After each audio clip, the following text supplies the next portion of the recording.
Pobreza. Pobreza e grossura. Bravo, julho de 2000. Neste país, você não pode pedir emprego e muito menos dinheiro emprestado a um conhecido sem que ele instantaneamente assuma ares paternais e comece a lhe dar conselhos, a ralhar com você, chamando-o de irresponsável, leviano e miolo mole. E dê graças a Deus de que o faça em tom bonachão e não transforme a humilhação sutil em massacre ostensivo. Fim da cena, sai todo satisfeito com a consciência do dever cumprido e considera-se dispensado de lhe arranjar o emprego ou o dinheiro. E você, bem, você sai duro, desempregado e culpado. Esse mesmo sujeito é capaz de, na mesma noite, oferecer um jantar tomando o máximo cuidado para que a arrumação da mesa e a distribuição dos convidados obedeçam estritamente às regras da mais fina etiqueta. Um indício seguro de barbarismo no povo é a atenção excessiva concedida aos sinais convencionais de boa educação e o desprezo ou a ignorância dos princípios básicos da convivência que constituem a essência mesma da boa educação. O bárbaro, o selvagem, pode decorar as regras e imitá-las na frente de quem acha que liga para elas, mas não capta o espírito delas, não percebe que são apenas uma cartilha de solicitude, de atenção, de bondade, que pode ser abandonada tão logo a gente aprende o verdadeiro sentido do que é ser solícito, atencioso e bom. Meu pai era um sujeito relaxado, que às vezes ia de pijama receber as visitas, mas chamava de senhor cada mendigo que o abordava na rua. E sem que ele me dissesse uma palavra, aprendi que o homem em dificuldades necessitava de mais demonstrações de respeito do que as pessoas em situação normal. Quanto mais respeitoso, mais cuidadoso, mais escrupuloso cada um deveria ser então com um amigo, que vencendo a natural resistência de mostrar inferioridade, vem lhe pedir ajuda. Esta regra elementar é sistematicamente ignorada entre as nossas classes médias e altas, principalmente por aquelas pessoas que se imaginam as mais cultas, as mais civilizadas e, valha-me Deus, as mais amigas dos pobres. Fico horrorizado quando vejo alguém enxotar um flanelinha como se fosse um cachorro e nunca vi alguém fazê-lo com a desenvoltura, o aplomb, a consciência tranquila de um intelectual de esquerda. Nos anos 60, corria o dito de que ajudar os pobres individualmente era alienação burguesa, ópio sentimental, sucedâneo da Revolução Salvadora. Passaram-se 40 anos, a Revolução Salvadora não veio. Onde veio, os pobres ficaram mais pobres ainda. E 2 gerações de necessitados apertaram ainda mais os cintos em homenagem à prioridade da Revolução. Mas não conheço um só militante comunista do meu tempo e do meu meio que não esteja com a vida ganha, que não ostente como um sinal de maturidade triunfante a segurança financeira adquirida graças ao apadrinhamento da máfia política que até hoje domina o mercado de empregos na imprensa, na publicidade, no ensino superior e no mundo editorial. Hoje, não precisam mais do pretexto revolucionário para enxotar flanelinhas. Seu discurso tornou-se palavra oficial. As prefeituras e os governos estaduais nos advertem, em cartazes piedosos, para não dar esmolas. Sim, a caridade individual está em baixa. Os frutos da bondade humana não devem ir direto para o bolso do necessitado, devem ir para as ONGs e os órgãos públicos, sustentando funcionários e diretores, financiando movimentos políticos, pagando despesas de aluguel, administração, publicidade e transporte, para no fim, bem no fim, se sobrar alguma coisa, virar sopa dos pobres diante das câmeras para a glória de São Betinho. Há quem neste país tenha nojo da corrupção oficial, pois eu tenho é da caridade oficial. Ainda há quem diga, mas se você dá dinheiro, o sujeito vai beber na primeira esquina. Pois que beba. Tão logo o embolsou, o dinheiro é dele. Vocês querem educar o pobre para a cidadania e começam por lhe negar o direito de gastar o próprio dinheiro como bem entenda? Querem educá-lo sem primeiro respeitá-lo como um cidadão livre que, atormentado pela miséria, tem o direito de encher a cara tanto quanto faria, mutatis mutandis, um banqueiro falido? Querem educá-lo impingindo-lhe a mentira humilhante de que a sua pobreza é uma espécie de minoridade, de inferioridade biológica que o incapacita para administrar os 3 ou 4 reais que lhe deram de esmola? Não!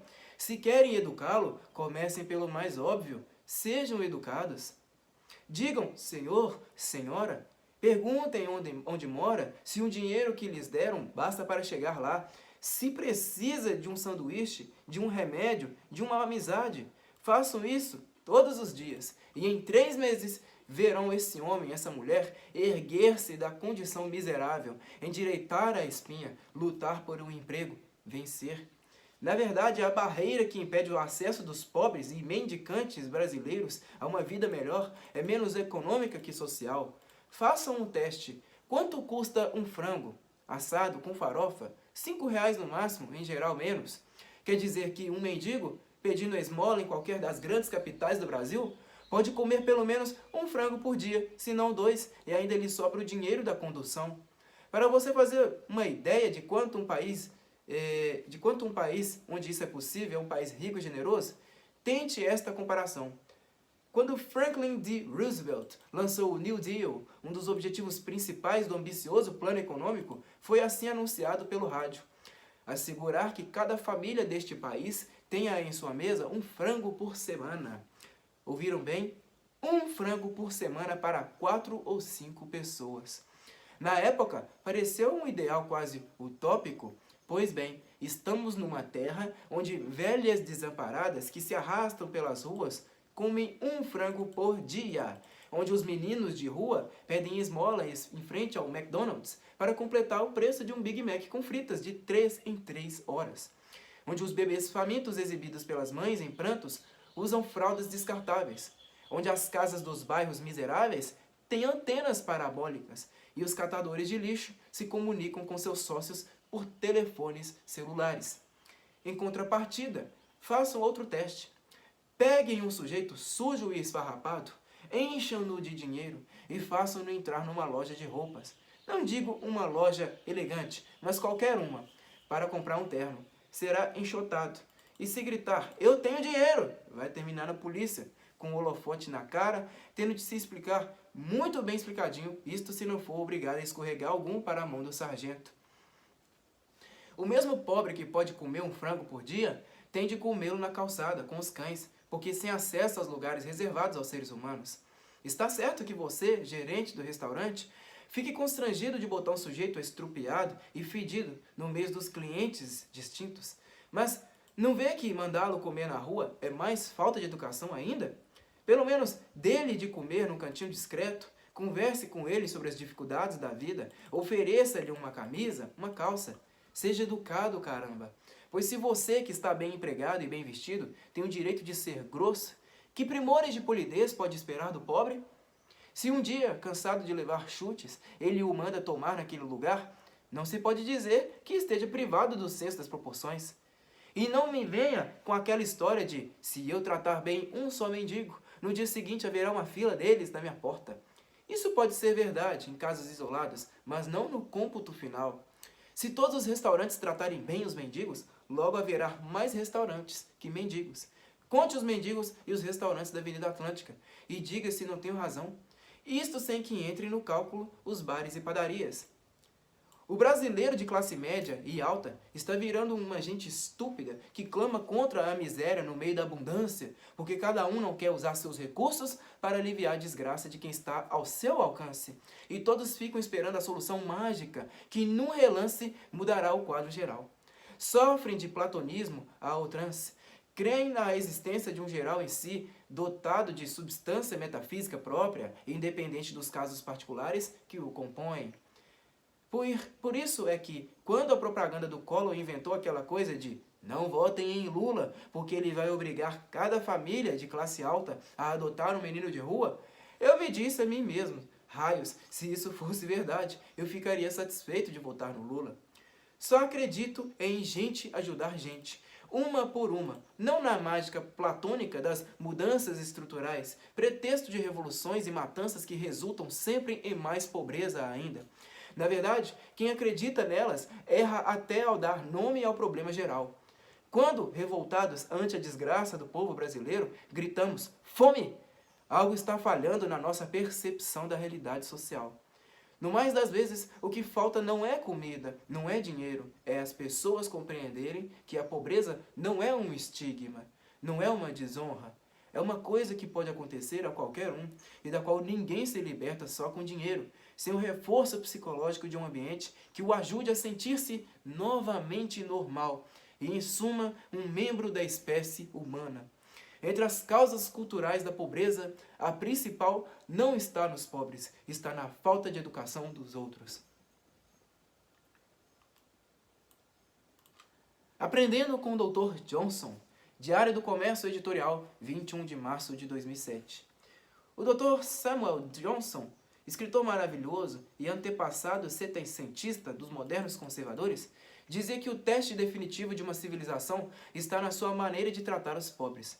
Na sua época, ninguém tivera ainda a ideia brilhante de desvencilhar-se deles, entregando-os aos cuidados da burocracia estatal. Essa ideia, mesmo que não seja levada à prática, já vale por um teste. Mostra que a sociedade não sabe o que fazer com os pobres, não quer trato direto com eles e preferiria reduzi-los a mais um item abstrato, invisível e inodoro do orçamento estatal. Acha isso mais higiênico do que enfiar a mão no bolso quando pede uma esmolinha, e infinitamente mais palatável do que ter de conversar com eles quando tem o desplante de puxar papo na rua com Sua Excelência, o contribuinte. Na verdade, o cidadão moderno desejaria chutar todas as suas responsabilidades para o Estado. Não quer proteger sua casa, mas ser protegido pela polícia. Não quer educar-se para educar seus filhos, mas entregá-los a técnicos que os transformarão em robôs politicamente corretos. Não quer decidir o que come, o que bebe, o que fuma ou deixa de fumar. Quer que a burocracia médica lhe imponha a receita pronta. Não quer crescer, ter consciência, ser livre e responsável. Quer um pai estatal que o carregue no colo e contra o qual ainda possa fazer birra, batendo o pezinho na defesa dos seus direitos. O Estado sorri porque sabe que quanto mais direitos concede a esse cretino, mais leis são promulgadas, mais funcionários são contratados para aplicá-las, mais repartições burocráticas são criadas, mais impostos são cobrados para alimentá-las e, enfim, menor é a margem de liberdade de milhões de idiotas carregadinhos de direitos. Essa civilização já se julgou a si mesma, constituída de moleques egoístas e covardes, não é capaz de se defender. Ao primeiro safanão mais forte, vindo dos comunistas, dos radicais islâmicos ou dos autonomeados governantes do mundo, põe-se de joelhos, abjurando lealdades milenares e prontificando-se a transformar-se no que o novo patrão deseja. Nem todos, é claro, acomodam-se tão bem a essa agonia deleitosa. Ainda há homens e mulheres de verdade, capazes de agir por si próprios, sem intermediário estatal, orgulhosos da sua liberdade. Eles sabem que a liberdade efetiva não tem nada a ver com direitos outorgados pela burocracia espertalhona. Sabem que a liberdade vem do coração e depende de símbolos inspiradores profundamente arraigados na cultura dos milênios. Quando são abordados por um pobre na rua, sabem que não estão diante de um problema administrativo. Não correm para esconder-se sob as saias da burocracia. Encaram o pobre como um igual temporariamente caído, merecedor de tanto carinho e atenção quanto eles próprios o seriam em circunstâncias análogas. Não hesitam em estender algum dinheiro ao infeliz, em conversar com ele, às vezes em assumir responsabilidade pessoal por tirá-lo da sua condição infame, dando-lhe trabalho, um abrigo, um conselho. A sociedade já se condenou a si mesma quando virou o rosto aos pedintes, sonhando em transformá-los numa equação administrativa. Só homens e mulheres de verdade podem salvá-la da derradeira abjeção. Não hesitem em incluir entre eles o Sr. Fausto Wolff, que é burro, metido e comunista, mas graças à boa influência da sua esposa, está se tornando gente. Olhem só o que ele escreveu no Jornal do Brasil, de 2 de janeiro. Minha mulher leva na bolsa 10 reais em moedas para dar aos meninos que lhe pedem dinheiro para comer. Outro dia contou-me uma história que comoveu este velho coração de granito. Um menino pretinho de 5 anos pediu-lhe dinheiro para comprar um pão. Ela disse-lhe, pois não, meu filhinho querido. O menino ficou com olhos cheios de lágrimas. Afastou-se e logo voltou e pediu mais dinheiro. Mas em verdade o que queria era ouvi-la dizer que ele era querido. Logo outros se aproximaram apenas para ouvir palavras carinhosas e se sentirem seres humanos. Em 10 anos estarão queimando ônibus. É isso aí, senhora Wolff. De todas as mulheres brasileiras ensinarem isso a seus maridos, um sorriso de esperança brilhará nos rostos de milhões de crianças deste país. Direitos e pobreza, em 2 notas, Diário do Comércio, 8 de janeiro de 2013. Thomas Sowell dizia, Nunca entendi por que é ganância você querer conservar o dinheiro que ganhou, mas não é ganância querer tomar o dinheiro dos outros. Mutatis mutandis, a obrigação moral que os ricos têm de ajudar os pobres, mesmo quando seja tomada em sentido absoluto e intransigente, não implica jamais que os pobres tenham o direito de ser ajudados. Todo direito de um implica obrigações para algum outro, mas nem toda obrigação que pese sobre alguém gera direitos para quem quer que seja. A razão disso é simples e autoevidente. Toda e qualquer obrigação moral ou legal é relativa, porque é limitada à disponibilidade de meios, ao passo que um direito, uma vez consagrado, é universal e incondicional.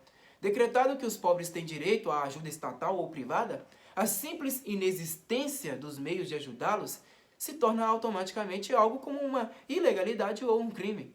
E a sociedade inteira, quanto mais pobre, tanto mais merecerá o rótulo de criminosa, de modo que a pobreza de uns será uma espécie de mérito e a de todos um delito abominável. Se isto está muito sintético, analisem e verão que é certo. Da incompreensão dessa obviedade deriva a noção monstruosamente perversa de que uma sociedade onde haja pobres, ou muitos pobres, é uma sociedade injusta. Em princípio, e à luz da razão, toda a obrigação moral ou legal está condicionada à regra áurea do direito. Ad impossibilia nemo tenetur. Ninguém é obrigado ao impossível. Por isso mesmo a obrigação de ajudar os pobres não dá a estes nenhum direito de exigi-la. A absurdidade dessa exigência aparece nítida no delírio de Luís da Silva no romance Angústia, de Graciliano Ramos. Há criaturas que não suporto, os vagabundos, por exemplo.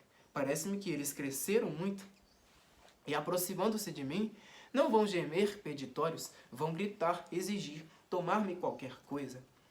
E Luís da Silva não é nenhum burguês atemorizado ante a revolta dos infelizes. É, ele mesmo, um pobretão ressentido, sem dinheiro para o aluguel. Só no mundo das alucinações, a pobreza é por si fonte de direitos. Antigamente, até os marxistas compreendiam isso. Julgavam que o proletariado industrial tinha o direito de expropriar a burguesia não pelo simples fato de ser pobre, mas por ser o criador material da riqueza social.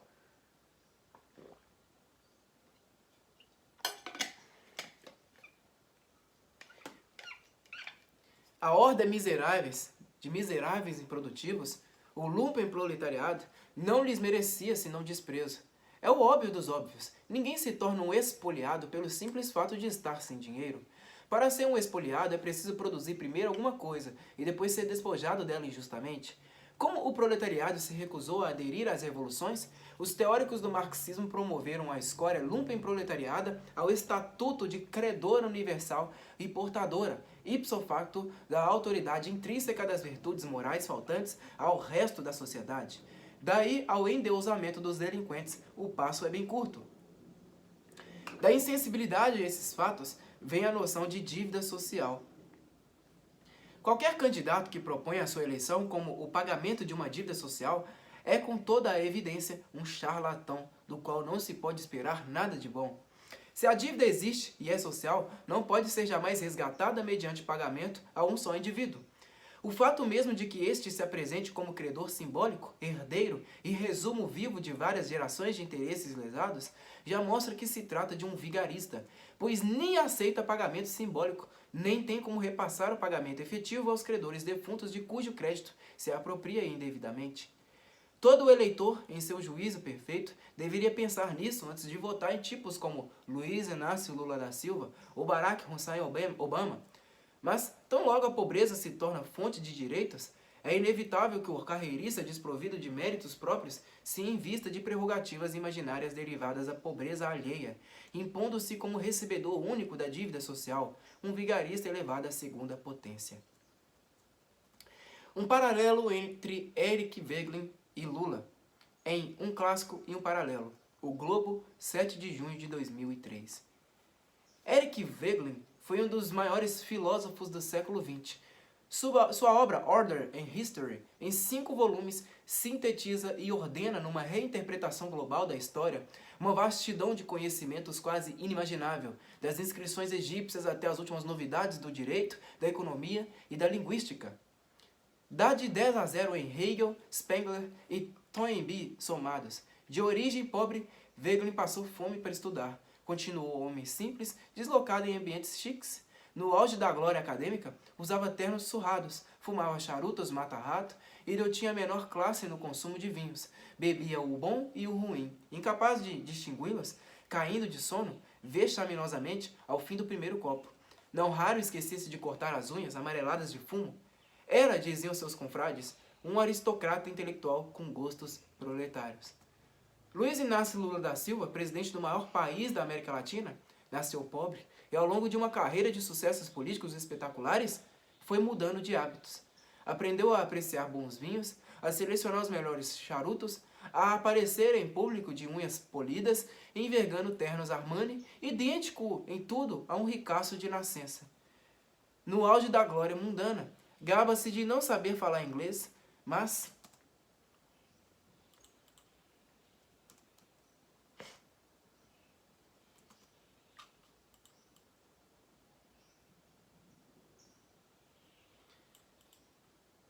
de seus discursos em português nada sobra exceto os erros de gramática. É um proleta intelectual com gostos aristocráticos.